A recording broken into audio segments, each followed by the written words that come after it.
Welcome to Autism Knows No Borders. Discover what's possible when people impacted by autism inspire change and build community. Together with the Global Autism Project, here's your host, Rachel Harmon.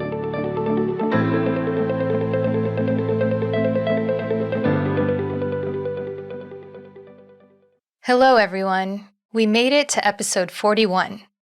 I know 41 doesn't sound like a magical number, but this will be the last episode we'll be releasing this year, so I thought it'd be nice to review some of my favorite moments from our first 40 episodes.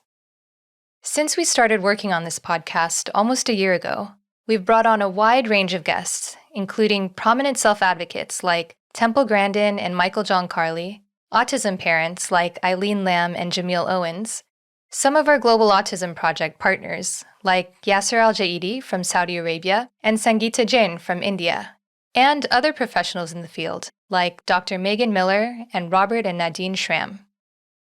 If you've been with us for a while, this 2020 recap will bring you back to the heartfelt stories we've been hearing from our guests. And if this is your first time listening to us, welcome. This episode will help you get a good idea of what Autism Knows No Borders is all about. Either way, I hope that you're left feeling inspired to create some change in your own communities.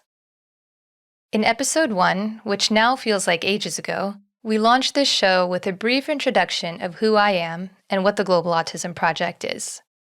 Here's how I explained what this podcast means for our community. This podcast is the voice of our global autism community.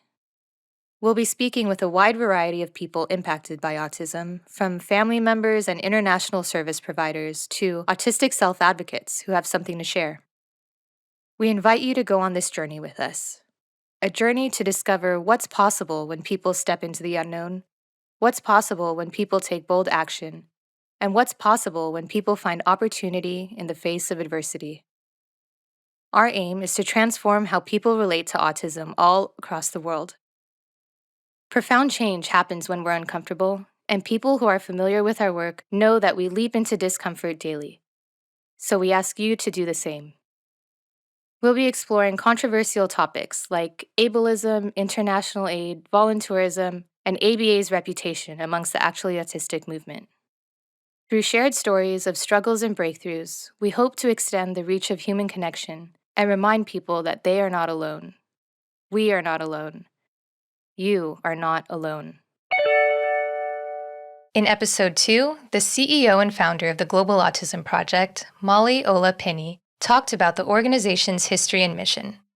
Listen to Molly explain what the phrase "Autism Knows No Borders" means to her. When I think about this idea of no borders, I think about something that impacts you wherever in the world you live. You know, I get emails all the time at 2 and 3 in the morning. So no borders in terms of the time of day. It's 24 hours a day, 7 days a week, 365 days a year, and all the continents of the world, and all the countries of the world, and all the corners of the world.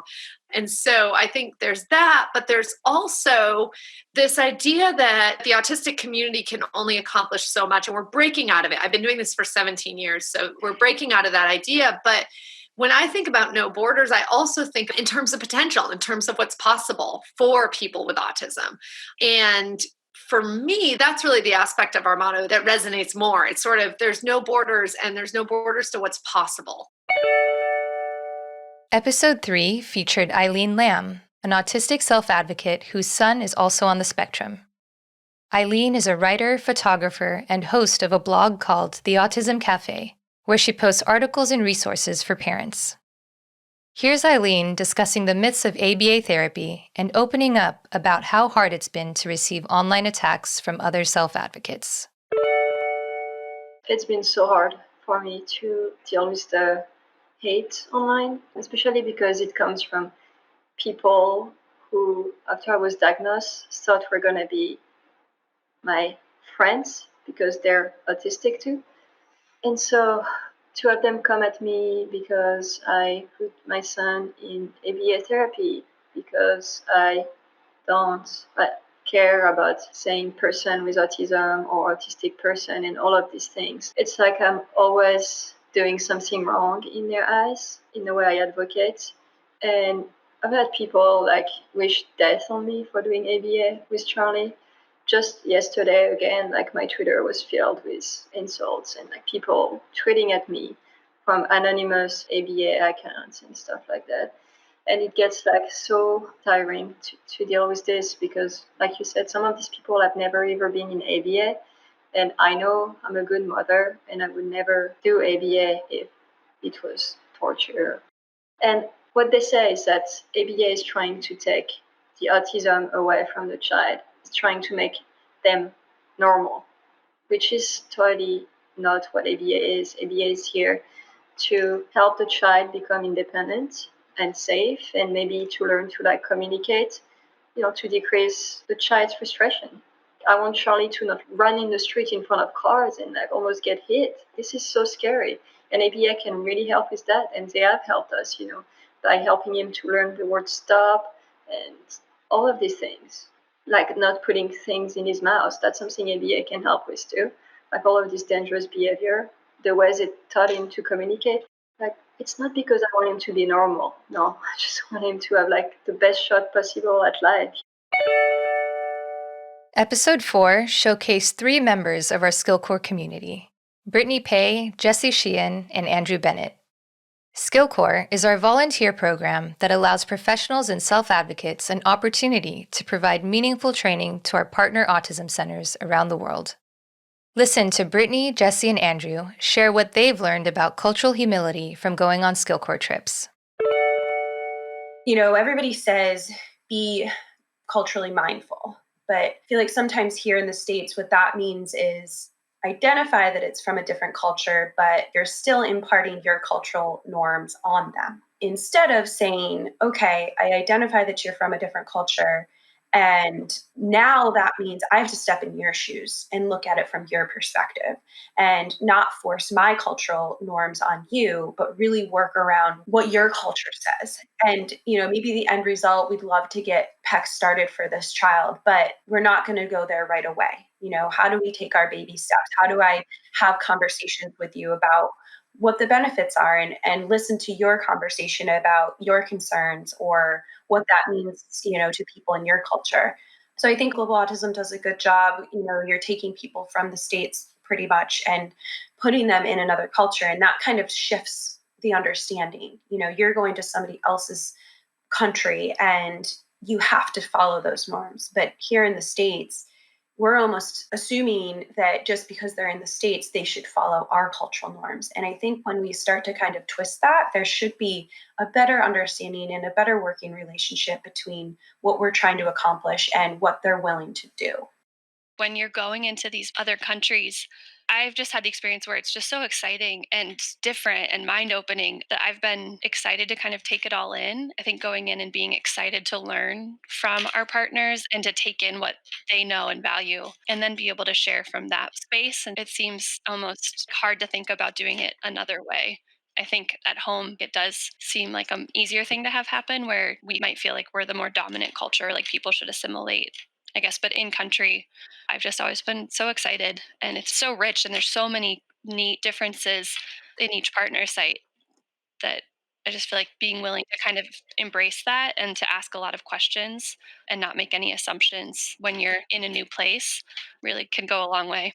What I wanted to cover with this question was what impact it had on the partners. They could really see that I'd made a lot of effort, and it also inspired a lot of the other team members to start asking questions, becoming more curious. It was also helpful because even though nobody else had learned the language, they were able to get more confident with using Google Translate to communicate with our partners who were not English speaking. Because historically, we hadn't really done that. We'd done translation through people who spoke English. But I think that effort sparked a lot of effort from everybody else. So I think that if you are the one that makes the first step towards another culture, they're the ones that are going to come back to you in return and really show their generosity, what they're about, and they'll be more willing to work with you. I think that's important to ensure a good communication and mutual respect is established before you really start getting into the meat of things. In episode 5, I was joined by one of our Global Autism Project partners, Michael Huang. Michael is the president and co-founder of U+ Academy, an autism center in Nanjing, China. In this clip, Michael describes how the staff at U+ incorporate technology to teach safety skills. We use a 3D mapping room and we use a special camera. We just record some video in the downtown. And so we can just put everything back to our 3D mapping room. And then the teacher will let the child know that, this is a traffic light. And when it turns green, that you can walk. So when it turns red, you should stop to wait. And that's real image. That will just help the child to learn before we put them to the real dangerous world. Right, without any cars, and it looks like they're stepping on the street. Oh, yes. In episode 6, Shreya Jain from Chandigarh, India, talked about her experiences as the older sister to a young man with autism, Suvrat. Here's Shreya sharing how she and her family educate their community about autism. Every time I used to go out into the park and somebody would make fun of us, I would initially feel really, really bad about it. And then my mom said, why don't you tell them about it, right? Just tell them. And then you see what they say and what they do and how they behave. And I was shocked. I think that was like the earliest lesson that I learned about advocacy and awareness. Because the minute I told these young group of kids when I used to go to the park and told them that my brother has autism, he can't speak, but he's really good at kicking a ball and he's really good at cycling. These are the things that he can do with us. I think everybody went out of their way to help him, to accept him. I remember all of us would go to pick him up from his evening classes together. So just talking about it, and when you put something out in the right way, it sort of helps people understand better. Even when we go to malls, even when we go to theaters, right? We always try and tell people around us. Before they make a face, before they assume the worst, we tell them that it's not anything bad, right? He just has autism. These are the things that you can expect, especially if we're going to be sitting next to you for 3 hours. You might as well know, right? Might as well learn. Instead of just feeling uncomfortable for 3 hours, making us feel horrible for 3 hours. I'll tell you about it. I'll talk to you. So I think that's gone a really long way for us in terms of us feeling very comfortable with ourselves. Just saying that, hey, listen, don't freak out. Don't get scared. He makes weird noises. He's very tall. But he means no harm and he's going to do no harm. So just relax, absolutely. And he might take your popcorn, but please hide it or please keep it on the other side at your own risk. Then they have no option but to laugh about it and smile about it and be like, okay, no, it's fine, So then you see. Episode 7 featured our partner, Mafer Chang, who is the founder of Centro Enigma, an autism center in Guayaquil, Ecuador. Like many of our partner sites, Mafer was forced to close her center for several months this year and transition to online services. Listen to Mafer's advice for parents who may be struggling during this challenging time. Right now, the advice is to not feel down about what's happening right now and to see the little steps that they can do with their kids at home. And even though it's a very, very tiny thing, it can be a positive thing. So maybe try to look up things that they can work out as a family. And this is a good way of getting to actually know your kid, because we live in a world that we run around so much, we work so much, that I have seen how parents tell me in every session, online session, I didn't know he liked X, Y, and Z. I didn't know he smiled like this. I didn't know he would point like that. Or I didn't know he had this smile with his eyes. And inside of me, I was like, yes, I see that every day. But it's a good way of them to first to understand their child. It's not necessarily understanding autism. It's just getting to know your child. And from that on, there will be a lot of good things that can come up. In episode 8, we brought Russell Layman on the show. Russell is a motivational speaker, poet, author, and autistic self-advocate. This is Russell explaining how his struggles with mental health pushed him to become a social recluse at the age of 11. It seemed like the harder I tried to be part of this world, the more I struggled, because no one was willing to actually see me as a person. They saw me as my behavior. And it wasn't even like I was acting out. I was just crying most of the time, but for some reason they didn't like that. I ran into a lot of old school type of teachers and doctors where they thought I should just toughen up, and that's not me. I pride myself as an adult on being authentic to my feelings, and especially with regards to mental health, I don't want to hide anything. I don't want to be pressured by society to be someone I'm not just because I struggle with my mental health. So that was very true back then too. I'm very authentic, and I would show my feelings, and a lot of them wouldn't take the time to see me as a human. Episode 9 was a double feature with our partners from Nairobi, Kenya, Pooja Panesar and Brooke Jadida. Pooja is a board-certified behavior analyst, and Brooke is a speech therapist. As co-directors at Kaizora in Kenya and Tanzania, Pooja and Brooke discussed how they encourage multidisciplinary collaboration among their staff and how their leadership styles complement each other. Here's how Pooja and Brooke described the stigma surrounding autism in Kenya and Tanzania. If you go into the rural areas, that's where you see more myths, and rather than looking into the medicine side of everything, there's more of the traditional healers. There's a lot of misconceptions around what autism is, around any developmental or mental disorder, actually. There's a lot of misconceptions regarding witchcraft and black magic and those kind of things. So trying to dispel those myths and misconceptions is important in those areas. We hear stories that traumatize us for sure. Last year, I think there was a story of where they would actually believe that to cure autism and especially hyperactivity, they had to put this child in hot water. Wow. Until the child calms down, which of course that means when they calm down, they are dead.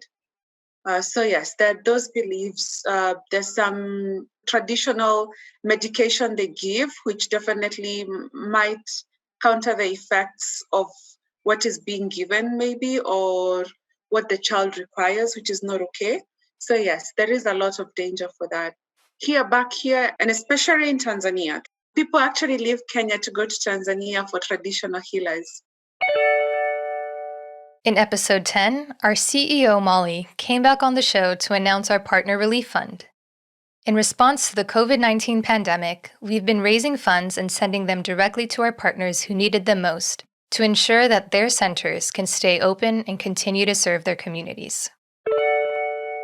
So we're establishing the Partner Relief Fund that partners will then be able to apply for based on their need. And our organization will be working with a committee, including Skill Corps alums, including some donors, including people from other sectors of humanitarian work, so that we can create a committee to establish where the funds are needed most and where they'll be able to go. And then, I've gotten a lot of questions around what will the money be used for. And I think that the largest thing to know is that it will be used to make sure kids still have services.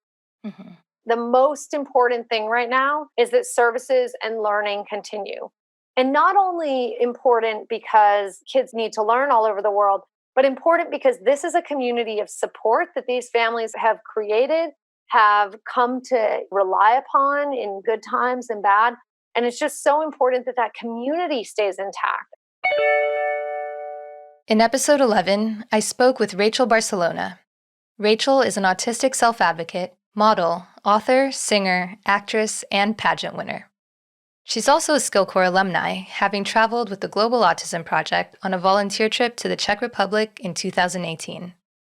Here's some of what Rachel had to say about the problem of masking among young girls, the Actually Autistic movement, and segregating people by labels. So it's like you're putting on a happy face, you're hiding who you are, and you're trying to fit in with what people expect of you.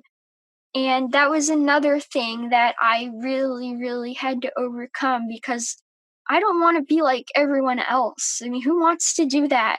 And unfortunately, this is why I'm here, because a lot of autistic girls, they don't get that. They've been taught to put on this mask and try to fit in with neurotypical society. And that's really not what I want to do. I just want to be colorful, be me, unapologetically me. And unfortunately, this is what happened when I went to social skills groups, is because I was trying to be me, but there was all boys. I had no one to relate to. And that's when I entered the pageants.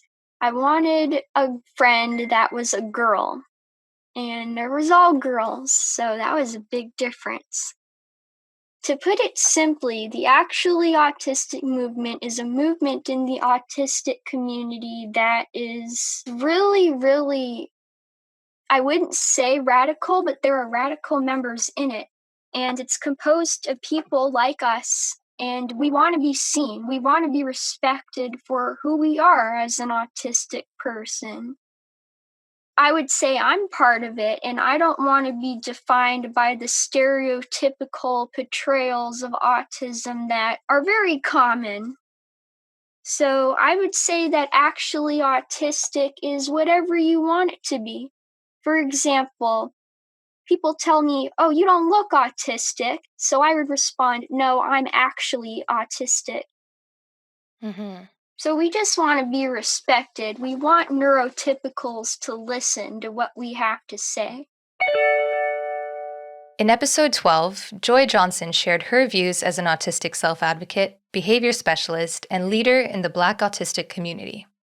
In the following clips, Joy talks about when to target self-stimulatory behavior, or stimming, and why she thinks using functioning labels is problematic. Stimming is one of those things that's more beneficial, but a lot of times you'll meet parents that think it's odd, and it's not that they're doing it intentional. I've seen people say that it's getting in the way of their learning, but how would it be getting in the way of their learning? I actually stim while I'm working, and it makes me more productive. I watch credits because I need that extra stimulation because I'm sensory seeking.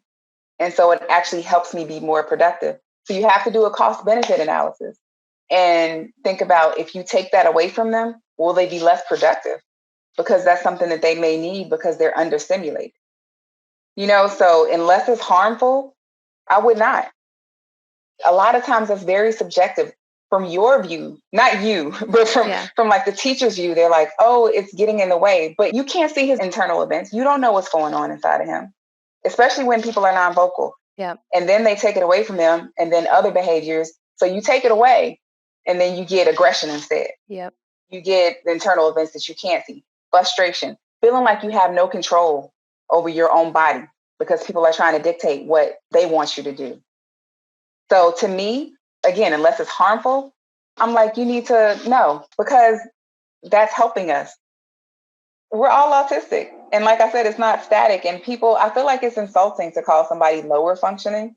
And so my peers that people consider that, a lot of times, to be honest, they can be a lot more, because that depends on the context of the situation, very subjective. So if you look at a lot of quote unquote former Aspies, a lot of us have problems finding employment and keeping employment. However, clients that I have that would be considered by societal norms lower functioning, and they've had the same job for 20 years. So who's really higher or lower functioning? Right. Because they're able to keep employment, like long term. We have more social deficits that as you get older tend to impact you more, Mm-hmm. And so I don't like it because it's not accurate and it's harmful.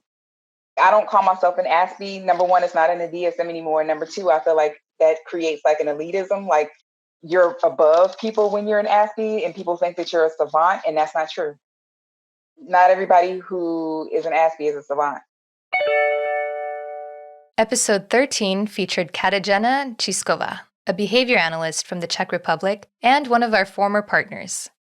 Here's Katagena describing how she built a community of parents at her autism center. Slowly, we were developing more and more trainings and adding more trainings. And then at some point, we realized there was still one thing missing, which was the motivation of the parents. Because we were just another approach that was telling them what to do and what not to do. And they didn't get the why. So we decided to make those trainings fun and to interconnect the community of our parents. We have a waiting room, and before that, the parents were just sitting there separately. Sometimes they said a little bit about their life, but that was it. And we set group trainings where the parents find out something about each other, and we have a lot of fun activities, and they will actually try those principles live. Why is it necessary to do this and that? Because ABA is an amazing because everything is so easy to show real life, and we can come up with activities where the parents try it in a playful way. They have fun and suddenly it clicks and it's like, right, that's why I need to do this. That's how my child feels. And it turned out to be amazing. And the parents are friends by now. So our waiting room is very lively. We have Facebook groups. They keep talking to each other, and they are huge support for each other. Because, again, as I said, the community around autism is not small at all in Czech Republic, but somehow people are so separate from each other. And this was a great way to connect them more. I was joined by Ryan O'Donnell in episode 14. As a behavior analyst and host of the YouTube channel The Daily BA, Ryan explained what behavior analysis is and the different ways it can be applied. Listen to Ryan talk about how modern behavior analysis has evolved over the past few decades. There's this behavioral researcher in our field, Greg Hanley, that talks oftentimes about things should be televisable, and this sense of anything that we're doing should look great, feel great, and leave people with that perspective. I think that's a fantastic difference. If it doesn't feel like that, then it's not modern behavior analysis. And the really cool things there too is the way in which we've built in like choice procedures and things like that. Whereas things used to be closed door, we're going to work with you for 2, 3, 4 hours and help you on your goals. It might not look great. Now there's a lot of like open door analyses where it's, hey, if we're as a therapist not able to help and engage this child, for example, in a way in which they want to be here with us, learning these skills or, whatnot, then we're failing, right? Like we should have these conditions. So I would say it swung completely different. In episode 15, autism self-advocate and TikTok influencer Timothy Boykin came on the show to talk about his autism and experiences growing up. In these next clips, Tim shares what it was like for him to find out about his diagnosis and also what his mom taught him about how to stay safe around law enforcement. I believe I found out around when I was 10 years old. I remember it being the 4th grade, and I would ask my mom, why do I have to go to special classes? And she said that I have Asperger's, which is a part of the autism spectrum, which means that I have trouble with eye contact. I can be socially awkward, but my mom reassured me that she loves me and that she will always care for me. With my 10-year-old mind, I felt bad because I would usually get bullied a lot and kids would call me the R word. I felt kind of weird. I was like at that weird point, like, wow, I am different than other kids in my school. But later on, I found out that my difference is really nice because I realized that I am very smart. I can do the things that other kids can do. I am very nice to others. I started to look at the good side of everything. Maybe I'm different than others, but I'm like having straight A's in my classes. I believe that I was around the time of my early teens, like 13. It was around the era of Trayvon Martin and Michael Brown. And she really wants me to be careful, like being like a young man in my teens around that time with dealing with the police. Like try to put my hands up, say yes sir, no sir. Don't make any fast gestures and tell the officer what I am about to do. She just like told me, hey, whenever you get pulled over by the officer, just try to be okay. Try to be calm. Yeah, unfortunately, people with autism have a higher chance of having encounters with law enforcement. You know, the scariest part about it is 50% of victims of police brutality are disabled. In episode 16, we brought on our partner from Indonesia, Maharani Putri Kusuma. Maharani, or Rani for short, is the co-founder and owner of Rumah Tiara, an autism center in Jakarta. Rani was joined with Via Mawarni, a former therapist at Rumah Tiara who interpreted from Bahasa to English for us. Here's Rani talking about what moved her to build Rumah Tiara. I started Rumah Tiara with two of my friends, Angga and Khatik, because we see that so many kids with autism don't get proper treatment. The first few clients that we got were actually kids that were denied to go to the school because of their behaviors. Or some of them, they've been receiving treatment for years, around 4 or more, but still they don't see any progress for their own kids. Especially with the family that has financial problems or they come from lower economical families, they often really hard to get the treatment accessible for them because they cannot pay the amount of treatment that is very expensive usually, especially in Jakarta. That's how and why we want to build Rumah Tiara, because we want them to get the same treatment with the other kids with autism. Episode 17 is another double feature with two of our SkillCorps alumni, Brandy Collins and Crystal Thompson. Both Brandy and Crystal are behavior analysts, and each are founders of their own ABA businesses. Listen to Brandy and Crystal's ideas on how to increase diversity in the field of ABA and further autism awareness in the Black community. I think one major thing that would help the field would be to have more ABA programs in historical Black colleges. To really go and push that. Like, we get the psychology degree, and there's an emphasis on a psychology degree, but many people know, like, just with a bachelor's in psychology, the employment, like, you're going to have to go on and get extra credentials and certs. But if it were pushed there and people were being pushed in to seek the BCABA and those type programs, something that really gets you into time, something that can put you in the realm where you're learning more about these behaviors, where you can go back into the schools and teach these and assist the schools with learning how to deal with many of the behaviors and developmental delays that come with these diagnoses. That would be amazing. So I think including us more in historical Black colleges, as well as making ABA coursework be a big part of education degrees. You know, how many first-year teachers get classes with children that have so many diagnoses and they're not prepared? Mm-hmm. They're not. And then they're judged on their first year of teaching their classroom management based on how well they managed the class, even though they had, you know, multiple kids with multiple needs without the aid. So I think we could really make this field more diverse if more people had an opportunity across all ethnicities to learn more about it and have an opportunity to have more exposure to the implementation. I think in addition to there being a stigma, I just think that there's a lack of information.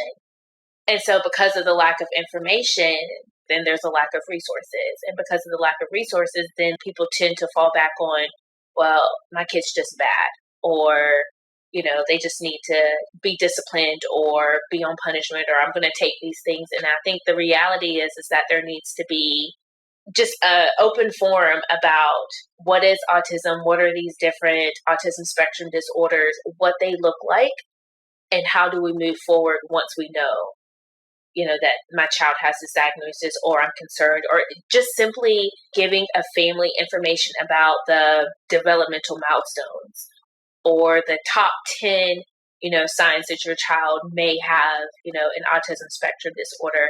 I just think that more information needs to be filtered, more solid, good information needs to be filtered into the Black communities and other communities outside of the, you know, the white areas. In episode 18, Haley Moss talked about how her strengths as an autistic attorney have helped her career and why we need to strive for inclusion and accessibility. Here's Haley explaining what a sensory overload feels like, the harm of benevolent ableism, and what inclusion means to her. It's kind of scary. You feel like everything's tensing up. It's just a loss of control because there's so much going on around you and you want it to stop. And sometimes the first thing, at least for me, I will try to run. I will try to get out of the situation however I can. And the best way to describe what the sensory experience is like is imagine being in like the electronics aisle of like Walmart or Target or some big box store, and all the TVs are on, the volume is on, and they're all on different channels, and I'm going to ask you to listen to just one of them and watch one of them and try to get the message. And then you have all this other input coming in, and it's just exhausting and overwhelming and anxiety inducing and just kind of a stressful, scary experience. And that's an experience I could feel with jazz music or just out in the world sometimes. And the first thing you want to do is like, wait, hold up, get me out of here. I need quiet. And it's just something that happens. And what I've learned is I can only fight it for so long on my own. And I've also learned to tell the people in my life, hey, if this happens, don't be afraid. Or, hey, if this happens, I might just need some quiet, but I'll be okay. Or I might not be okay. Let's leave. So it's just kind of communicating with the people you love and know, especially before it happens, or trying to find a way to make things feel safer. Inclusion to me means that everybody has a seat at the table and is part of that conversation. So inclusion, I think, is one of these things that kind of comes across as a big buzzword now because everyone's like, yeah, we need to have more people, but having us isn't just enough. We need to be active. Inclusion is not just a thing you do. It's something that you practice. It's something that you actively have to be involved in. So it's making sure that you are taking into account different perspectives, making sure that things are equal, that there is equal opportunity, that everybody's voice is respected, accepted, and heard. So I think it's a lot more nuanced, and it's something that we have to continue to strive for. Ableism is a set of stereotypes and prejudices and attitudes that are negative towards people with disabilities. So it's all sorts of things that end up harming us. So when I talk about benevolent ableism, it's usually something that's meant in a positive way to try to help, but also reinforces your stereotypes and stigmas against people with disabilities. So when I thought of bullying for a long time, I would always say I was never bullied because I thought bullying was very two-dimensional. I thought bullying meant either someone called you names or somebody physically hurt you. But I realized I'd never had that experience, but I definitely was bullied and excluded and part of dealing with people who had ableist views. And the worst thing for me, especially in benevolent ableism, is it would come from people who cared a lot about you. So it always came from like a friend, but you would be the one friend in the group that wasn't invited to the party. And when you confront them about that, instead of just saying like, oh, it was an oversight, they go, well, it was at this loud place. We didn't think you'd want to go. And it ultimately just reinforces what they think you are or aren't capable of. And it sounds really good. Like, oh, they were trying to be considerate by thinking that it might be too much for me. But you're like, that's a decision I should be making. I can tell you if something is too much for me. In episode 19, Jeanette Washington educated us about speech therapy, and she discussed her specialization working with dyslexic students. In this clip, Jeanette talks about the different types of people who can benefit from speech therapy services. Speech therapists, also speech pathologists, can work across a person's lifespan. We work with individuals with swallowing, with feeding, people who have had strokes and they need their equilibrium balanced so that they can be able to communicate even further or to be able to express ideas. So it is across the lifespan. I also think about stuttering. Those who are disfluent in their communication or their speaking can benefit from seeing a speech therapist. Someone who has issues with their social skills and they're very awkward in situations with other people, they can benefit from seeing a speech therapist. People who are actors or actresses and they're looking to create a very distinct sound for themselves as they are either speaking or learning a different language or a different dialect, they can benefit from a speech therapist as well. Episode 20 featured our partner from the Dominican Republic, Mari Carmen Hazuri. Mari Carmen, or Kaki for short, is a behavior analyst and owner of Centro ACAP in Santo Domingo. Listen to Kaki explain how not all areas of the Code of Ethics for behavior analysts are applicable to Dominican culture. There are two big aspects of the code that kind of conflict with Dominican culture. One of them is receiving gifts and that whole process. And the other one is with dual relationships. And for some reason, for me, they're kind of tied together because kind of like if you're receiving gifts from the family, then it might develop into a dual relationship. And like, I get that. But it is a big part of our culture for families to give their teachers and to give the lady that does your nails and to give the person you work with and just like everyone you have constant contact with, to give them a gift for their birthday or to give them a gift for Christmas, or for teachers, Valentine's Day is a big gift receiving moment of the year. So it's a huge part of the culture, and it's kind of jarring when you have to tell a parent like, oh no, we can't receive a gift, or oh, I know you did this mug with my name on it, but you need to take it back. So it kind of, I'm not saying it ruins your relationship, but it's kind of hard for parents to get, and it is kind of a barrier that you put into that rapport that you've been building with them. And it just doesn't apply to our culture as it does to an American culture. In episode 21, I was joined by Michael John Carley, a well-known autism self-advocate, author, and consultant. Michael and I discussed the importance of autism support groups being led by autistic people, how to process unemployment in a healthy way, and the need for a comprehensive sexual education curriculum for young people with autism. Here's Michael explaining how people with autism are given a censored version of sex ed. I think people are too scared of what's going to happen to us. I think that we have a society that is maybe the most scared of sex on the planet, which is ridiculous because of how privileged we are economically. We allow these hurtful, dumb, mean, scary, punitive legislature into how we rule what basically should be a biological response and a desire for pleasure that everyone deserves and has a right to. I can't say enough about how just destructive Americans especially are when it comes to healthy attitudes about sexuality.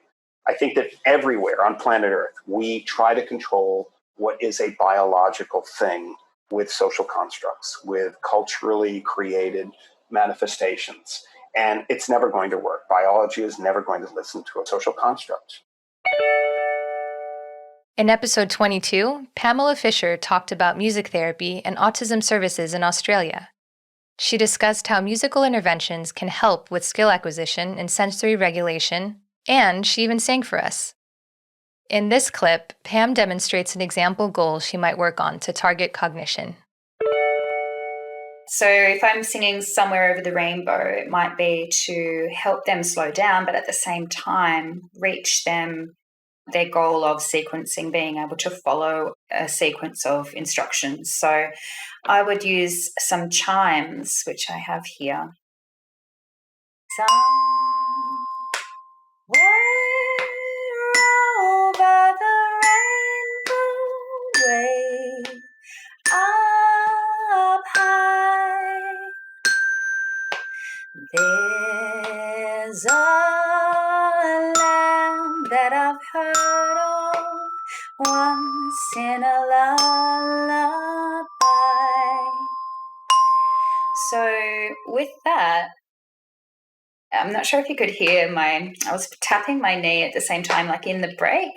Mm-hmm. So what I would do with a child working on something like that is I'd get these chimes out on the ground in an order, and I'd get them to tap the floor in between so they could feel the rhythm of the song, of how slow it's meant to be.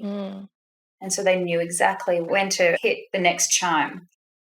So that whole idea of sequencing, coming down the scale, being slow, being rhythmic, and getting them to follow the instructions given. Episode 23 is a double feature with two members of our Global Autism Project family, Cassie Hardin-Scott and Russell Hornig-Rohan. Both Cassie and Rusty began their involvement with the organization 6 years ago as volunteers on SkillCorps international trips. Cassie is currently our Director of Outreach, and Rusty is an autism self-advocate who has helped his teams cross communication barriers thanks to his impressive linguistic abilities. Listen to Cassie and Rusty as they talk about different outreach initiatives that can be carried out while in country. There are two groups of people that I think are important to start with, especially in a community where there's very limited understanding of autism and what it is. The first group is parents. It's really just, if there's a center that exists, so like with our partners, one of the first goals I want to work on with them before we even go down the social media path, before we go down the path of creating community events is, what are your parents feeling? If they have a teenager or young adult, how are they talking to their teenager or young adult about their autism? Are they kind of supporting that teenager or young adult to become a self-advocate? And if not, how do we empower the parents to empower their child to get out into the community and be the self-advocate that community needs? Because I think that's a really important key component, is to get people with autism talking about autism in these communities. So it's not just parents and teachers and, people that don't have firsthand experience. No matter what, I don't know what it's like to be a parent of a kid with autism, and I certainly don't know what it's like to be a person with autism. So I think phase one is finding out where the parents are and making sure that they're priming their kids, they're prepping their kids to get out in the world and use their voice in a way that makes an impact. In the Dominican Republic, I was doing a presentation about how I was first diagnosed with autism and how autism's really helping me develop bigger and better skills with languages, and also how it's helping me do well in many different areas, helping me memorize different things, and also helping me become a bigger and better advocate for other people on the autism spectrum in places throughout the world where they don't really have much services. And I always want to help people on the autism spectrum in other parts of the world, especially outside the United States and Canada, where they have hardly any services. In episode 24, autism father Jamiel Owens, host and creator of The Autism Show and co-host of The Ben and Jay Show, shared how he ultimately accepted his son's autism and why he encourages other fathers to talk about their feelings. In this clip, Jamiel opens up about what he wishes he would have done differently when he first received his son's diagnosis. I'm going to be, the utmost transparent with you. Is quite honestly, I wanted that reset button. I wanted that button to sit there and to say, hey, you know what? This is not right, God. What you did to me is not right. I don't deserve this. I deserve a child that's healthy, that's just regular, quote unquote regular, and doesn't have any of these disabilities. And I wanted to leave. I really wanted to leave. It was very, very, very, very hard for me to understand why I am having a child as awesome as my son Shane. I wish I would have realized the importance of me being active in understanding what autism was early, right from the gate. As soon as his mom got on, research and finding different vitamins and studies about vaccinations and things like that, I wish I would have got out of my own head, out of my own mind, and really put forth the effort to match her strength, match her speed, match her motherly instinct. I wish I would have stepped up a little bit faster to actually do that. Episode 25 features our partner from Saudi Arabia, Yasser Ajayidi. Yasser is the co-founder and clinical director of Namai Center in Riyadh. Here's Yasser explaining how he started his Give Me a Voice program and the impact this has had on families. Man training and enabling the child to express his need as a human being was very important for me. So the result of all these things that we decide to create a specific program that will target the ability to talk or to express the needs of the child. And we made it like 3 months, in total 72 hours. And I start going to these organizations and big corporates. We were very lucky to meet a very wonderful guy. His name is Dr. Yaser Aljaaidi. He is the social responsibility officer in a bank here in Saudi Arabia called Bank Al Jazeera.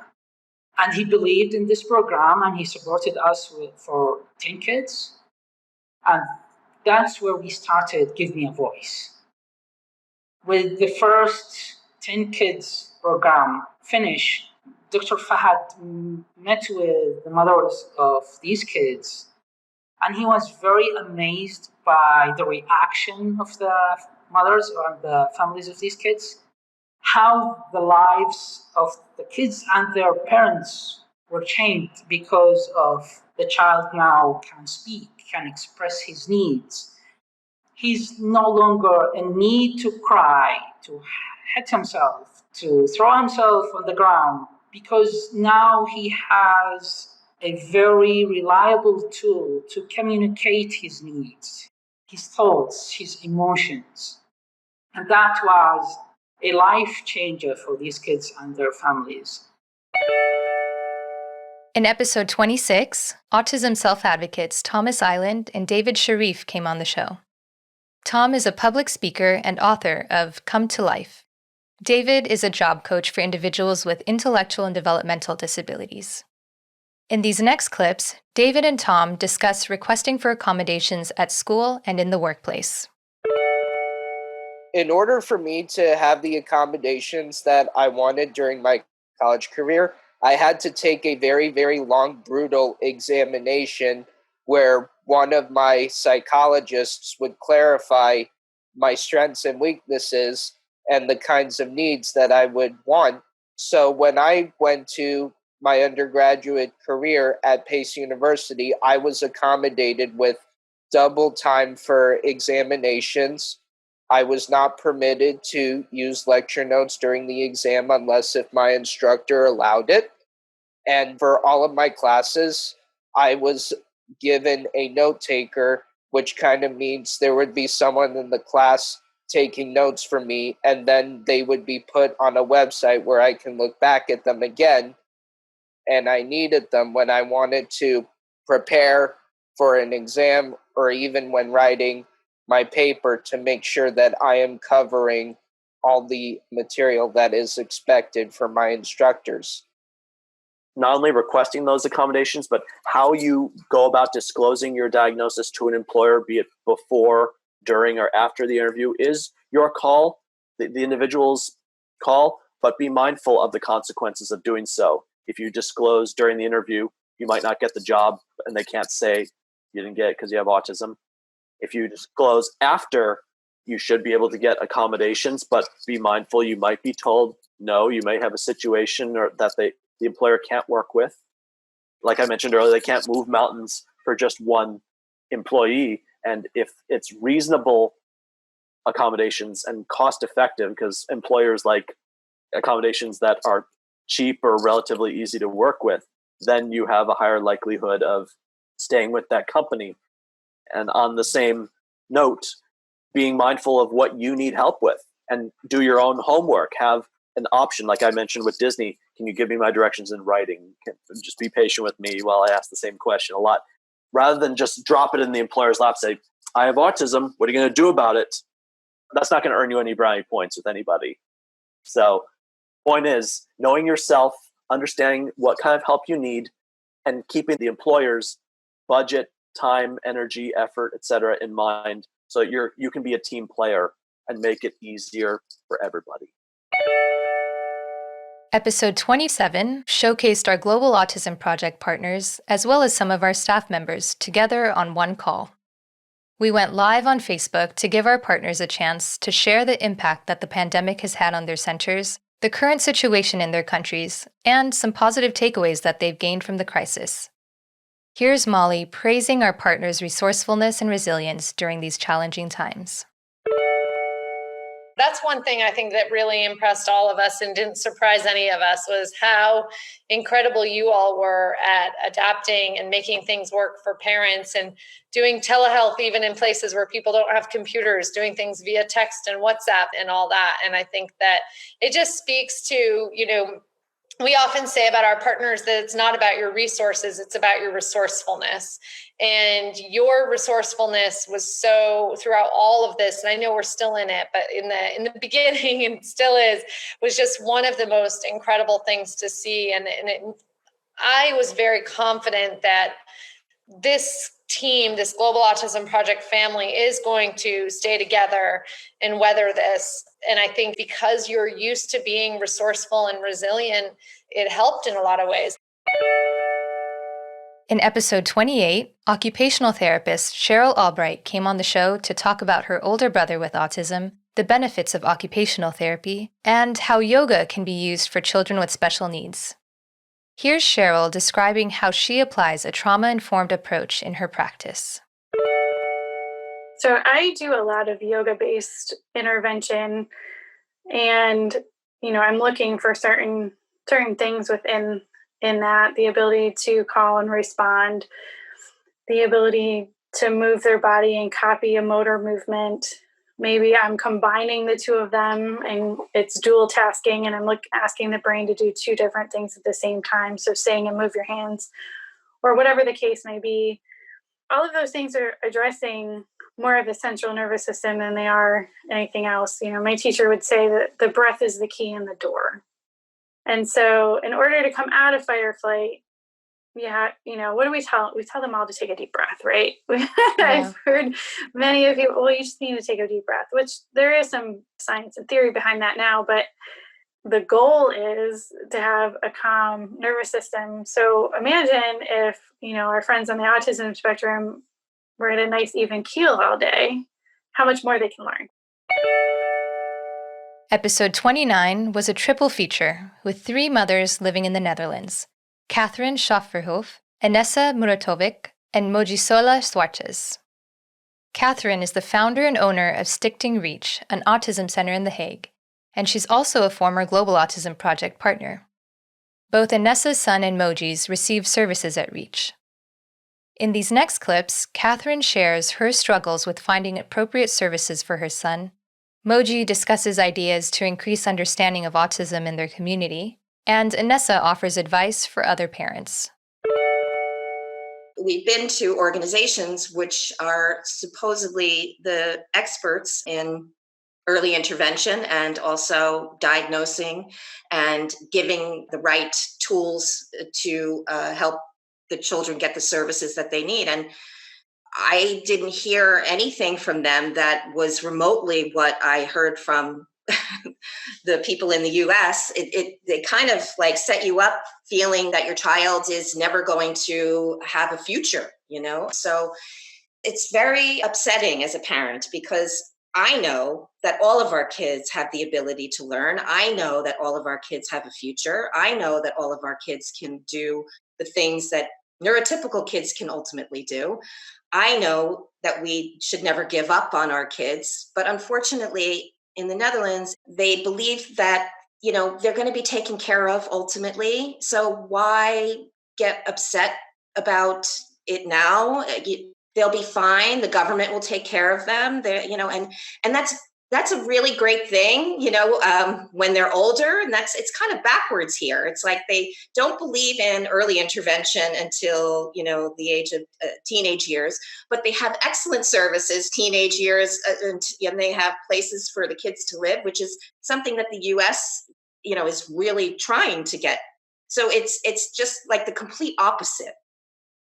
In a lot of cases, we as parents and the psychologists and the people that work with our children still need to be the advocates for our children, still need to be the voices for our kids. However, I think what would help, like I said, is for people to see our kids in the community, to see our kids walking around and being able to accept that, and to being able to say that, okay, this is autism, but that's also autism, and being able to understand those differences and being able to kind of live with those differences, as opposed to looking at our children as freaks of nature, which is what I sometimes often get. And I always say that as a parent of a child with autism, you have to have a Teflon skin so that nothing can stick on you. You need to take care of yourself. You cannot pour from an empty cup. You really cannot take care of your children, and especially not of your special needs children, if you are just at your wit's end and feeling just overwhelmed. But that said, I think it's also very important to let yourself feel the feelings that you have. So whether it's just being very tired, devastated, depressed, anything, what helped me through the very difficult weeks was kind of allowing myself, when I felt down, to have an inner monologue and tell myself, well, yeah, you feel like crap. This is it. That's how you feel right now. And that's okay.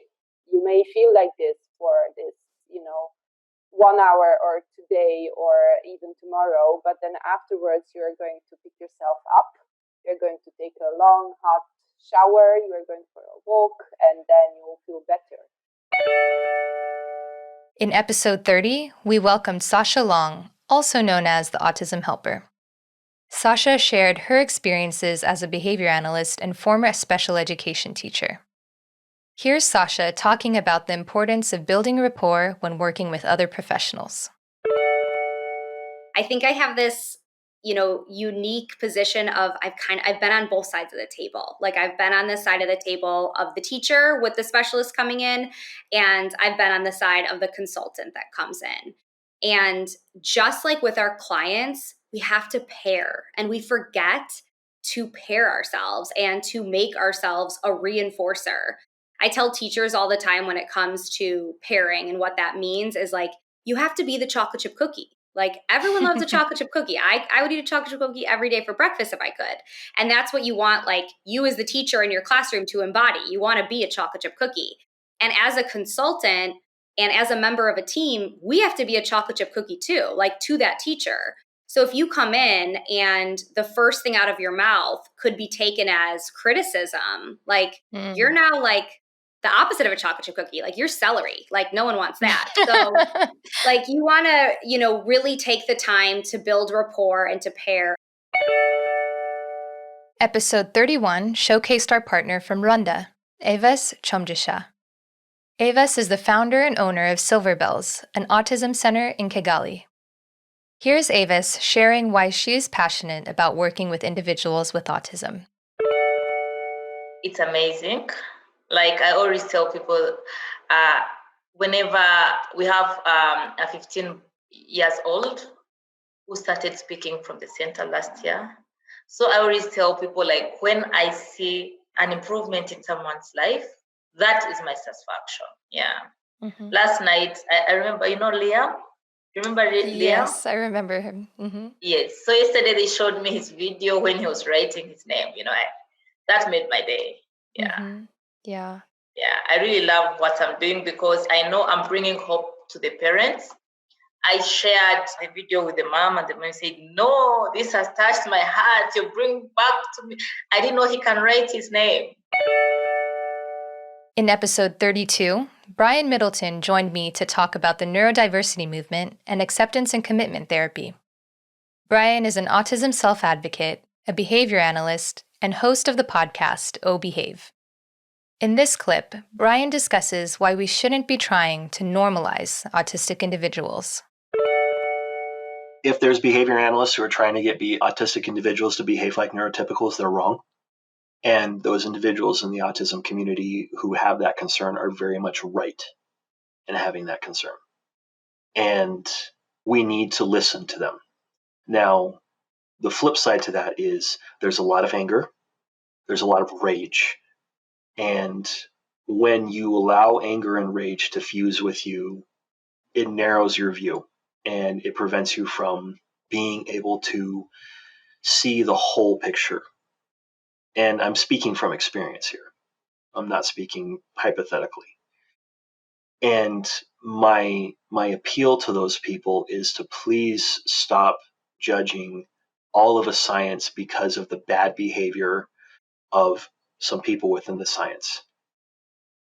That isn't me saying not all ABA, because I know a lot of people get angry when that term comes out. And my response is all ABA is responsible. Because until it is 100% stopped, we are all responsible for those behaviors and attitudes that those behavior analysts do. In episode 33, we welcomed former basketball star and anti-bullying activist Anthony Ayani. Anthony currently works for the Michigan Department of Civil Rights and travels the country as part of the Relentless Tour, advocating against bullying and educating students about autism. Listen to Anthony share why he started the Relentless Tour. That's why I started the anti-bullying initiative, because there was a stat that came out, I think about 8 years ago, saying that anywhere between 65 to 90% of kids who are on the spectrum in our country in schools, they are the number one targets for bullies in schools. And that's why I started doing all this, because I was in those kids' shoes before. And not just like individuals in the spectrum, but all kids who've been bullied. But part of the reason why the bullies go after the kids in the spectrum is because they're the easiest targets. Because again, I was an easy target because of the things that I said and did, or I was tricked into doing things differently.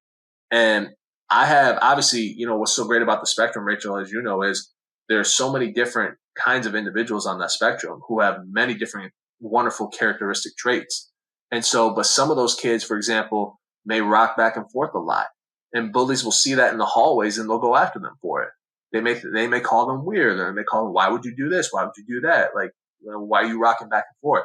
But again, that's where it's on advocates to tell those individuals, hey, this is why this person rocks in the hallway, or this is why this person watches his iPad a lot, or this is why he wears his headphones a lot, or this is why an individual on the spectrum can't go to Michigan State basketball games sometimes because it's 15,000 people in this arena and the noises are too much. The stimulus is just overloading. I've gone to schools, Rachel, where I've said that stat, the 65 to 90%, and then I've told students my story, and then I've had bullies come up to me and say, hey, I was bullying this individual over there with autism because I didn't know what he went through. I just thought, like, this is who he was as a person. And I'm like, well, it is who he is as a person, because that's what autism is. It's a characteristic trait. And so now you understand why he can't control certain things sometimes. And then I see those bullies go up and apologize to their victims. And it happened at the first school I went to. And that was something that I was proud of from day one, but it also told me, hey, these kids want to learn more about it. And once they learn more about it, then they can start having their backs for the rest of their high school, middle school, the time they're in their high school and middle schools together. Episode 34 featured one of our partners from India, Sangeeta Jain. Sangeeta is the mother of a 21-year-old man with autism, Suvrit. And we've already talked about her older daughter, Shreya, being featured in episode 6. Sangeeta is also the vice principal at Soram, a school for children with disabilities in Chandigarh. Here's Sangeeta talking about some of her son's strengths, the different life skills they're teaching him, and how everyone seems to love him. So Suvrit has a lot of obsession with strings. So what came to my mind was like, okay, he loves strings. How about choosing all his vocations which involves strings? So the embroidery that he does is with the strings. The weaving the weaving loom has strings, and the other things also which is doing decorative parts that is doing with the beads and all, which we call bandhan vars, string beads. So that's also with the strings. So he enjoys, I think. Also, we are teaching him his life skills, which are very important, taking care of his room, dusting and doing all that thing, washing utensils, mopping floor, cutting vegetables, helping in kitchen. So his curriculum is more revolving around these part, but he can read and write also. He can type on computer also. He can say certain things, he can write about it and tell us. But then again, he needs supervision. He he wants someone to be by his side, and we're trying and working on fading away that supervision part also. He's pretty capable, I would say, but as I always feel that you need to keep short-term goals as well as long-term goals with him. Mm-hmm. His smile is very beautiful. He has his meltdowns, he has his anxieties because he's nonverbal. So, to say it all for his attention, for sometimes when he's wanting to escape and he doesn't want to do is he gets sometimes into self-injurious behaviors, which is very difficult as a mother and as family to deal with it. But anyways, I always say that when he is good, when he smiles, I think we forget everything. So, and it's such a fun to be with him. And I think he is the binding force between all of us. Everyone loves him. That's what I'm amazed. Like, whatever he does is loved by everyone. He has some charisma. I don't know what it is, but he's loved by everyone. In episode 35, we hosted behavior analyst Dr. Megan Miller. Megan is the founder of the Do Better movement, a professional development initiative for behavior analysts aimed at developing humane, culturally informed, and compassionate interventions. Here's Megan discussing one area where behavior analysts can do better. We're trained to look at function and look at why challenging behavior might be happening, which is, there's nothing wrong with that. But unfortunately, it seems like that's all people are attending to nowadays. Like, as long as they can figure out what's happening that could be making the behavior persist. So the child might get out of doing a task, or they might get attention, or they might be given their favorite toy. If those clear patterns exist, a lot of people think if you just remove that thing, you don't let them out of the task, you don't give them attention, you don't give them the toy, that would be enough to shift and see a decrease in the challenging behavior because it's no longer effective for them.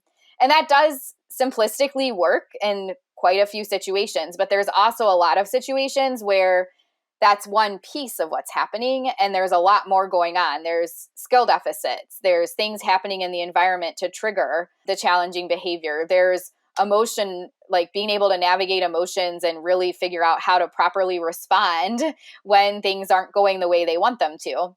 And all of that kind of stuff doesn't get assessed and doesn't get taught or targeted. It just seems like people think it will magically happen. If we don't provide the reinforcer, if we don't give them the why of why they're engaging in their challenging behavior, it'll just stop. And like I said, I've had clients, of course, where that is the case. It was that simple. But if I assessed them, all of those other things would have been taken care of. They didn't have skill deficits, they could communicate just fine. It was just this environment that was set up to reinforce the challenging behavior. Unfortunately, for a lot of the cases that most of us have, especially nowadays with more and more people accessing services, they're not as simple as that. Episode 36 featured Robert and Nadine Schramm. Robert is a board-certified behavior analyst, a former special education instructor, and the author of The 7 Steps to Earning Instructional Control. Nadine is an applied behavior analysis and verbal behavior consultant, and she leads their Knospe ABA office in Germany. In the next clips, Nadine talks about the special education system in Germany, and Robert discusses one of the 7 steps from his book. It is definitely much better than it used to be, when we first started. But Germany is still in Europe a country with the highest percentage of special ed schools. So, like in the US, where all the kids get to go to the same school, in Germany, many of them with a diagnosis and who have learning deficits who don't fit into the regular picture, they go to a special school, smaller groups, more teachers. Because we get to work in the whole country, we are seeing tons of kids in very different schools. And it's very different from what you're used to in LA or in the US in general. It's a lot of more babysitting, where the kids are just, they're trying to get through the day, but there's not that much teaching going on because it's a very often overwhelming situation for the teachers in the classroom.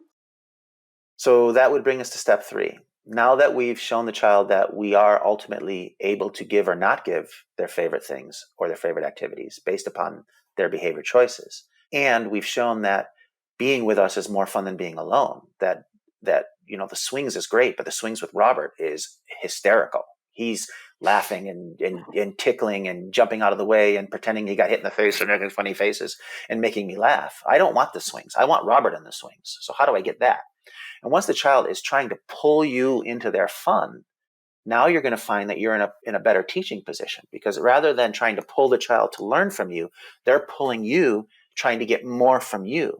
And as they're trying to get more from you, you're now in a position of high probability where you can give an instruction. And there's a reason why the child would want to follow that instruction. So if a child is taking me and saying, come, push me on the swings, push me on the swings, and I say, sure, touch your nose, or sure, give me a high five, they're going to be much more likely to go, oh yeah, or yeah, because I want you to do something. Under the desire for engagement, they're going to be more likely to cooperate with whatever simple instructions I give them. In episode 37, our CEO Molly came back on the show to talk about all things leadership. Here's Molly describing how her leadership style has evolved over the years.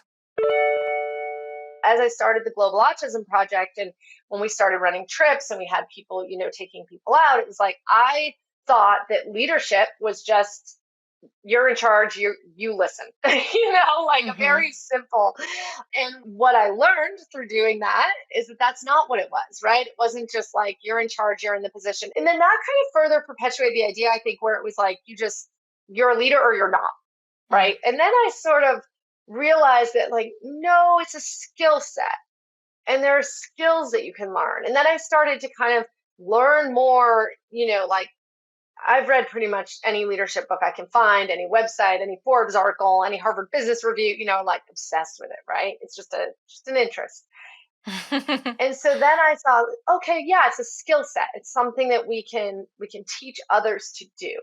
And what I have come to learn at my advancing age here, what I have come to learn 17 years in, and really in a way 25 years in of leadership training and development, is that yes, it's a skill set, and there's no amount of skill that's going to create you as a leader, right? Really, leadership is an inside job. And I think that's what I have come to learn about leadership, is that it's an inside job, and you need to really look at, where am I not even a leader in my own life? Mm-hmm. Where are things not working or not working as well as I want them to? Where are things falling apart around me? And really, it's yours. It's something that, you decide that you're a leader. You decide what your leadership looks like, and the rest kind of falls into place. Episode 38 featured Stephanie de Kramer and Russell Botting from the UK. Stephanie and Russell work together at Auticon, which is an IT consulting business that employs over 200 adults on the autism spectrum as IT consultants. Stephanie is one of them, and Russell is her job coach. Next, Stephanie and Russell discuss how they work together at Auticon, and they offer advice for other employers who are interested in being more inclusive and neurodiverse.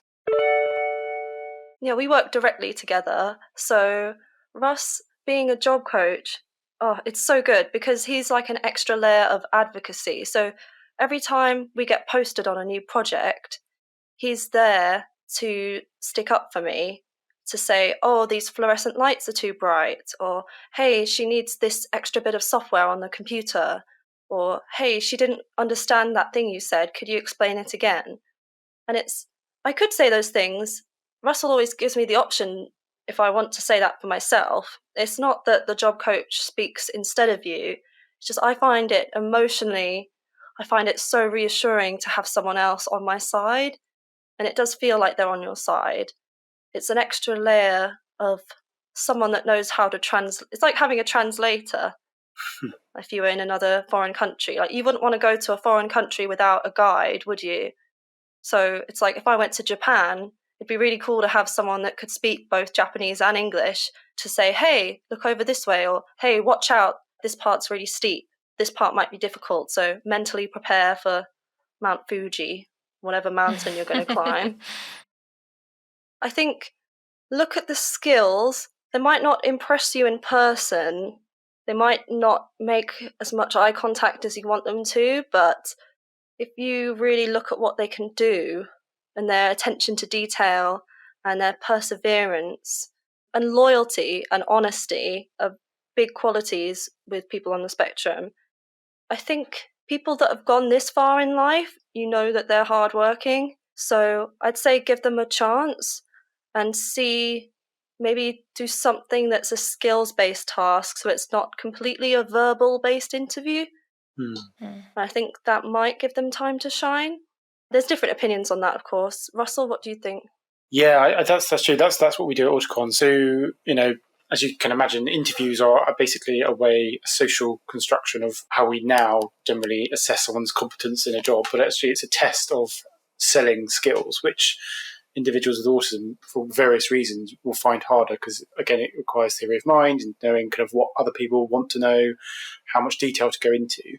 But what is really important, actually, what you want to know in an interview is, can that person do that job? So technical tests, task-based kind of interview processes are probably a better way to go. And can you actually test someone's competence at that skill rather than their ability to talk about their competence or their abilities, I guess, is probably a better way to go. But I guess it's also about, when you, as an employer, if you think about the employees you already have and finding out, are you doing enough to support them from a neurodiversity perspective? So it's about kind of opening up, surveys and questioning whether you are doing all you need, all you can do for individuals, and making sure that you are making reasonable adjustments when necessary, and encouraging people to disclose at the earliest stage as possible if they have a autism or neurodivergent condition, so that you can put in place any reasonable adjustments that allow that person to excel or perform that role to the best of their ability, I think.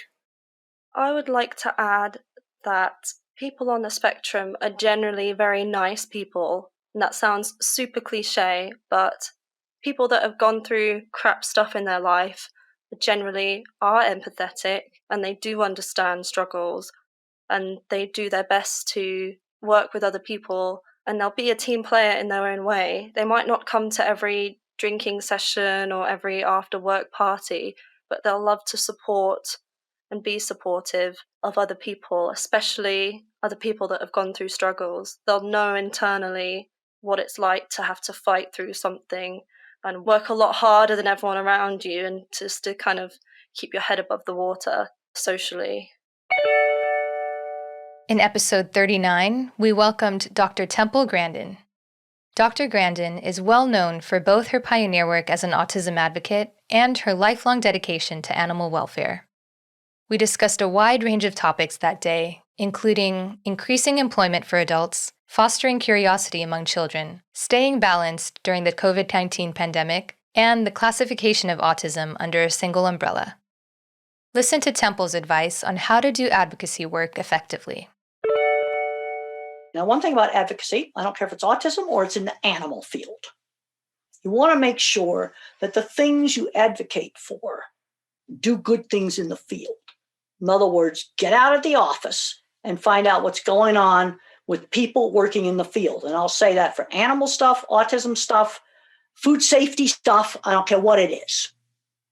Unfortunately, sometimes you've got people advocating and, sitting in offices and they advocate for some law and it has an unintended bad consequence out in the field. I've seen that happen. So find out what's really going on the front lines. It doesn't matter what it is that you're advocating. And the other thing is, pick out something relatively targeted where you'll be more effective. It's sort of like someone says, well, we got to reform the entire educational system. Well, where would you start? Let's start out, maybe we need to demonstrate again that an art class and some hands-on classes really help the students. And then I'm going to tell them about this study, that a Nobel Prize winner was much more likely to have a creative hobby than just a regular scientist. That's an actual study. Tell people about that sort of stuff. But figure out something relatively specific. Like, okay, adults with severe disabilities of various types that are getting abused. Okay, that's something relatively targeted that this agency's working on. Mm-hmm. They're not going to worry about the programmers out in Silicon Valley. And where they may need to learn more about autism is on their marriages. That's where they will need it. But it's sort of like, it'd be pretty hard to work on both of those at the same time. I want to see people get out there and, do everything that they can do and figure out how to make things better. Yeah. Oh, and the other thing I'll suggest, you want to advocate about something specific, leave the politics out of it. You'll be a lot more effective. You basically have to decide what you want to do. Be a little more targeted. Finally, in episode 40, behavior analyst Jenny Lorca from Early Autism Services shared her experiences participating in Global Autism Project's Leadership Academy online. Leadership Academy is our 6-week online course that has been proven to be effective in increasing time and task management, decisive action, integrity, and effective communication. In this clip, Jenny describes what she's learned about setting boundaries after doing Leadership Academy. Prior to doing the Leadership Academy, the virtual Leadership Academy, I was the kind of leader that really wanted to jump in and solve problems for people. I would work 7 days a week. And, many of those days I would work maybe 10 to 12-hour days because I thought that that's the way that you are a leader. You have to put yourself out there. You have to be available at any time just to be able to help people solve problems because that they need that support. However, through Leadership Academy, I started to see that setting boundaries for myself so that I could, have those times for self-care actually would make me a better leader. It would make me somebody who is more present for my team. It would make me someone who actually then could turn around and coach them to help themselves. There was a lot that I learned about the fact that you need to help people help themselves. They need to be coached to figure out their own answers because then they have ownership of those things in their lives and they can be proud of themselves.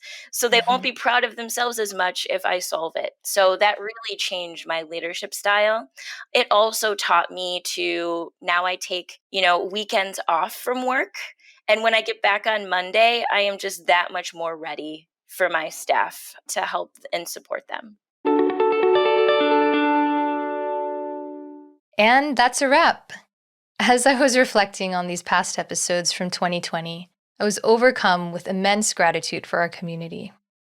A huge thank you to our guests for sharing your stories, to our listeners for your continued support, and to our team for putting it all together. Special thanks to Linda, our podcast intern, for joining us at just the right moment when we needed you most. To Tarek Davis for lending us your voice for our intros and outros. To Tremaine Ebanks for video production. And to Mark Aliana for music, audio, and text editing, and all-around moral support. Of course, none of this would have been possible if Molly hadn't believed in my little idea last year.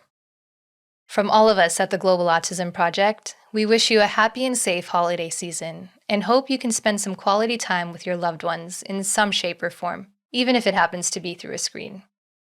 We'll be back on our regular release schedule on January 7th in 2021. Thanks for tuning in. Take care. You've been watching Autism Knows No Borders. If you like this video, please give it a thumbs up and subscribe to our channel. Also, we'd love to hear from you, so let us know what you think in the comments section. Click here to watch another interview from our podcast. You can also find us on your favorite podcast app. Tune in each week for engaging conversations of how people across the globe are inspiring change and building community. Thanks for watching. Take care.